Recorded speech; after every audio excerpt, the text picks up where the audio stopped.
Bismillah, Assalamualaikum warahmatullahi wabarakatuh.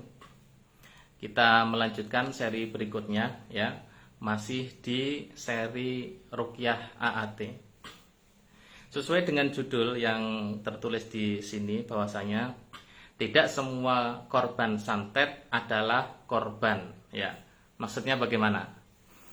Jadi di dalam dunia ini ketika seseorang itu mendapatkan musibah, ya, mendapatkan ujian, itu tidak semuanya bermakna bahwasanya Allah itu menguji dia.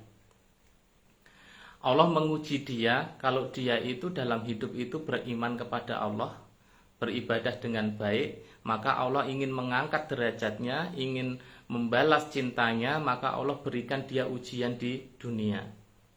Diberikan ujian kok cinta? Iya, karena dengan ketika dia bersujud meminta pertolongan kepada Allah dalam ujiannya itu, ketika dia meminta jalan keluar kepada Allah, maka Allah semakin cinta kepada dia, maka derajat akhiratnya akan semakin ditinggikan.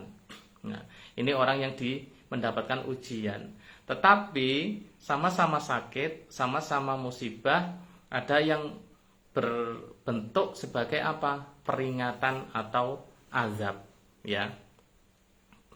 Berupa peringatan manakala kita ini telah melenceng jauh daripada Allah Subhanahu wa taala, masih mengaku muslim tapi melakukan perbuatan-perbuatan yang musyrik, maka diberikan ujian itu sebagai bentuk apa? Peringatan agar kita kembali, ya.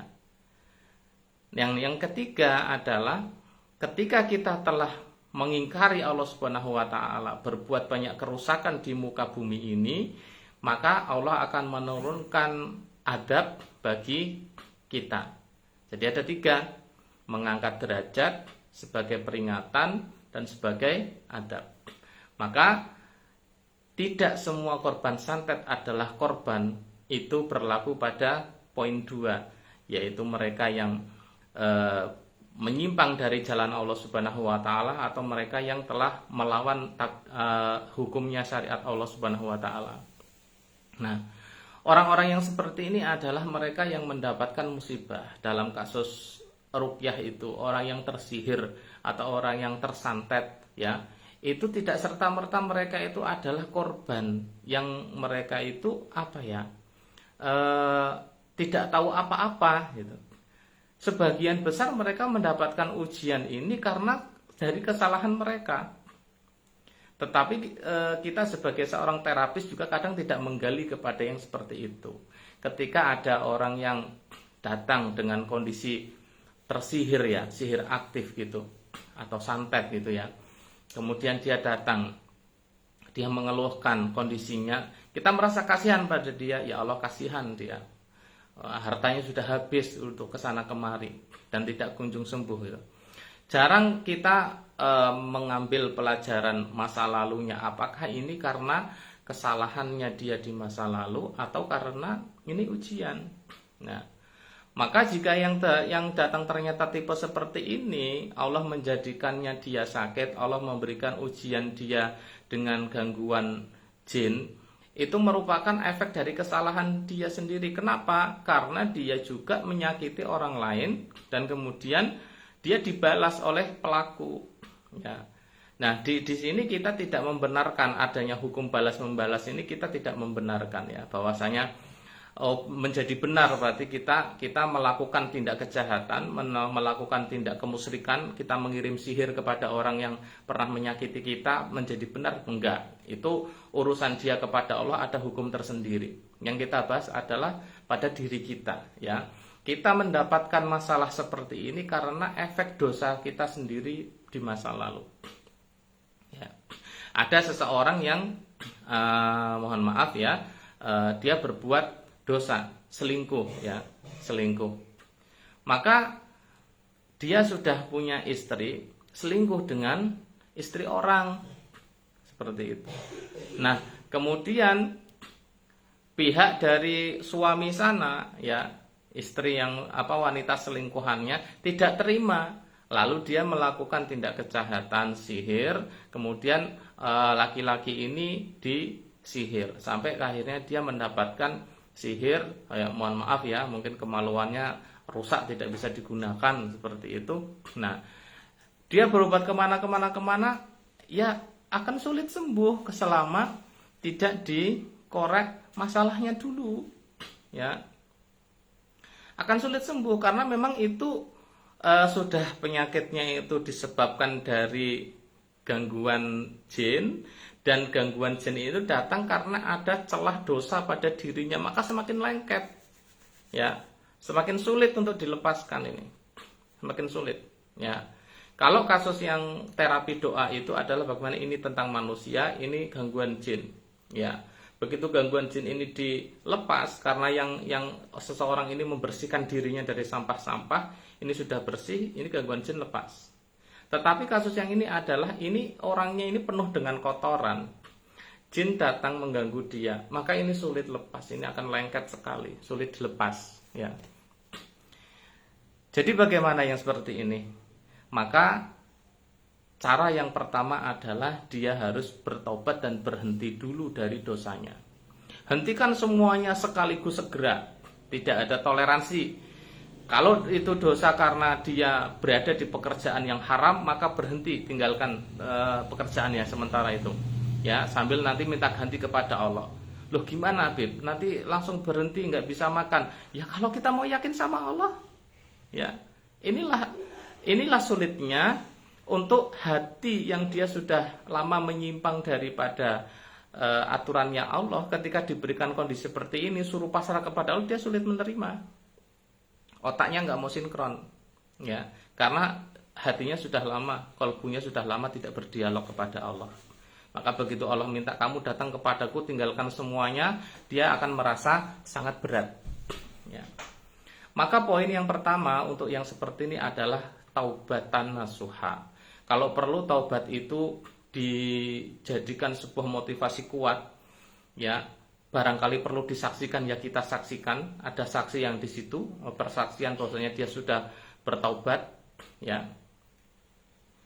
Saya pernah datang pasien yang seperti itu, dari kecanduan menipu orang karena judi online, ya.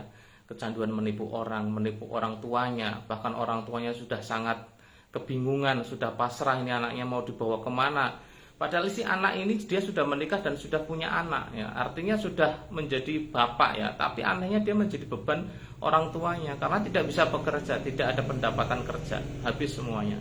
Hutang ke bank habis lagi. Ya, padahal dia punya skill bagus di dunia otomotif, ya. Tapi skillnya ini tidak banyak terpakai karena selalu habis, ya. Maka untuk menyelesaikan yang masalah ini, saya ikrarkan, saya bilang, saya menjadi saksi taubatnya kamu. Kalau kamu nanti bertobat, insya Allah ketemu di akhirat, saya akan mintakan pertanggungjawaban kepada Allah. Kalau di dunia saya pernah menjadi saksi kamu bertobat.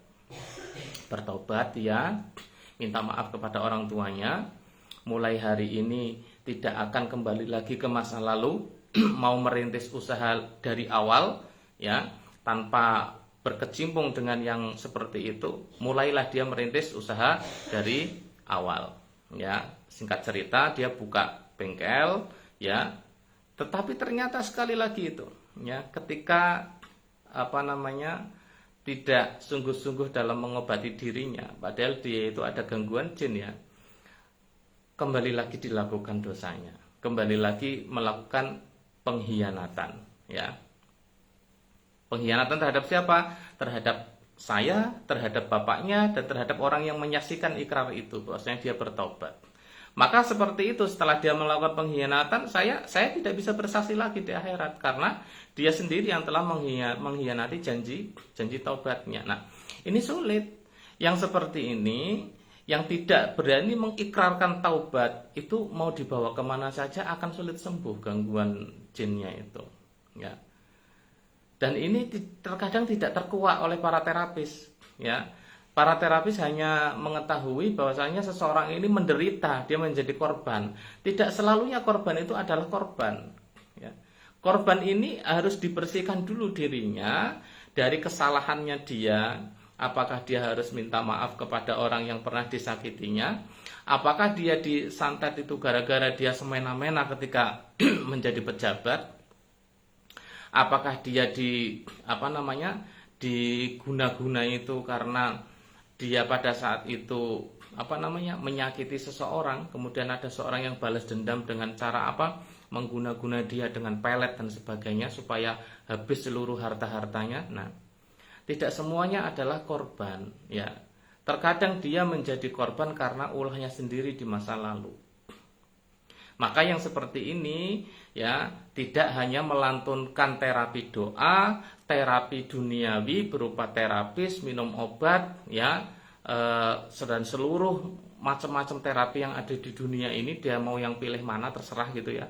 Dari sekian banyak obat di dunia ini, dia mau pilih yang mana terserah, ya. Setelah itu dia melakukan terapi doa, tidak akan cukup. Harus ada satu lagi, taubat, betul-betul taubat.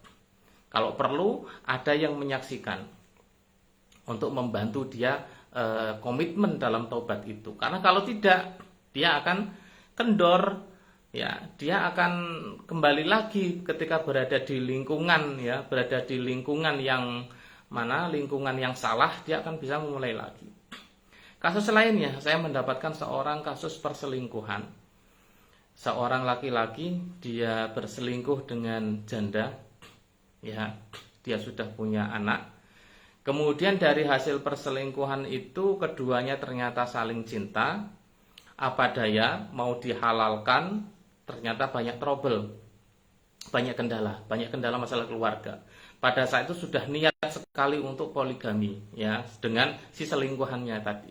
Tetapi bagi Allah, sesuatu yang dimulai dengan cara yang salah dan ketika itu mau dilanjutkan, maka tidak mungkin, ya, sulit, ya. Bukan berarti daripada terus berzina, lebih baik nikah saja. Terkadang nggak seperti itu jawaban syariat itu. Kalau jawabannya seperti itu, lantas mereka menikah dan Allah tahu ternyata sebenarnya keduanya ini buruk ketika bersama karena dimulai dari sesuatu yang buruk, itu ya tidak akan dijodohkan sama Allah. Nah, ini yang terkadang seseorang itu tidak bisa menerima. Saya itu pengen menghalalkan supaya tidak dapat dosa. Kenapa sulit? Dia tidak paham dengan kasih sayangnya Allah, bahwasanya dipisahkan itu karena Allah tahu ini nggak bakalan baik ke depannya.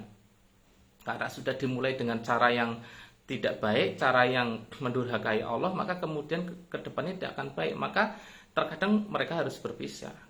Nah, setelah berpisah dengan selingkuhannya, maka terjadilah masalah-masalah. Suami istri kena sihir. Allahu a'lam. Ya, Allah alam, saya tidak bisa membuka masalah di sini. Intinya akhirnya keduanya terkena sihir. Bahkan anaknya yang pada saat itu kelas 4 SD kalau nggak salah, itu juga terkena efeknya juga. Saya tangani satu keluarga. Bagaimana? Apakah cukup dengan terapi dunia dan terapi doa? Tidak. Taubat dulu, ya. Suami istri taubat. Istri bertobat karena mungkin tidak baik melayani suaminya sehingga sampai suaminya selingkuh. Suaminya juga bertobat sebagai kepala rumah tangga, dia telah selingkuh, ya. Sebagaimana orang yang melakukan dosa zina, Allah itu akan menurunkan adabnya di dalam rumah itu tanpa terkecuali. Bahkan seekor tikus yang ada di dalam rumah itu pun dia akan ikut terkena imbas dari dosa zina. Maka wajar kalau anaknya 2 itu kena semua meskipun masih balita. Kenapa? Karena memang itu ancaman dosa zina seperti itu. Dan ini tidak bisa dengan melantunkan terapi doa, dengan terapi fisik. Nggak bisa, taubatan nasuha dulu. Taubatan nasuha. Betul-betul bertobat di hadapan Allah Subhanahu wa Ta'ala. Sepakat suami istri untuk bertobat bersama-sama. Nah, jadi nanti para teman-teman yang berkecimpung di dunia ruqyah atau di dunia terapis, ya, di dunia terapi, terkadang orang yang sakit itu tidak melulu dengan gangguan jin, ada juga yang gangguan fisik seperti kanker, seperti diabetes, seperti asam lambung dan lain sebagainya. Tapi ternyata setelah ditelisik-telisik itu efek dari salahnya dia dosanya dia di masa lalu. Maka ajak dia untuk bertobat dulu karena ini menjadi kunci pembuka. Bagaimana ini penyakit ya, ini penyakit atau ini gangguan setan. Ketika dia mencengkram seperti ini, nggak bisa dibuka. Bukannya dengan apa? Dengan tobat dulu. Nah, ini baru lepas ya. Baru setelah taubatan nasuha, ikhtiar terapi, ikhtiar obat, ikhtiar herbal, mau ke dokter silahkan, mau ke terapis silahkan ya. Mau terapi doanya dikuatin silahkan, ditambah silaturahminya, sedekahnya lebih bagus gitu. Tapi selama tidak ada taubat, sulit ya, sulit. Maka harus dibongkar dulu, yaitu dengan cara taubat.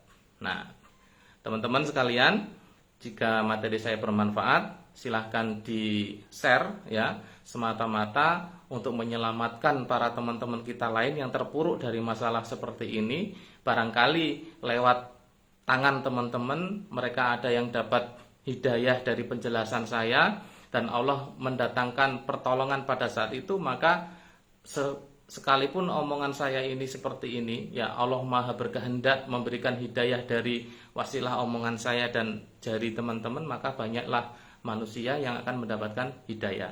Ya, sekalinya bermanfaat silahkan di-share, dan nantikan pembahasan detailnya tentang dialog kolbu, ya, pembersihan hati, dialog hati kepada Allah Subhanahu wa taala di seminar dialog kolbu bulan Januari 2025. Assalamualaikum warahmatullahi wabarakatuh.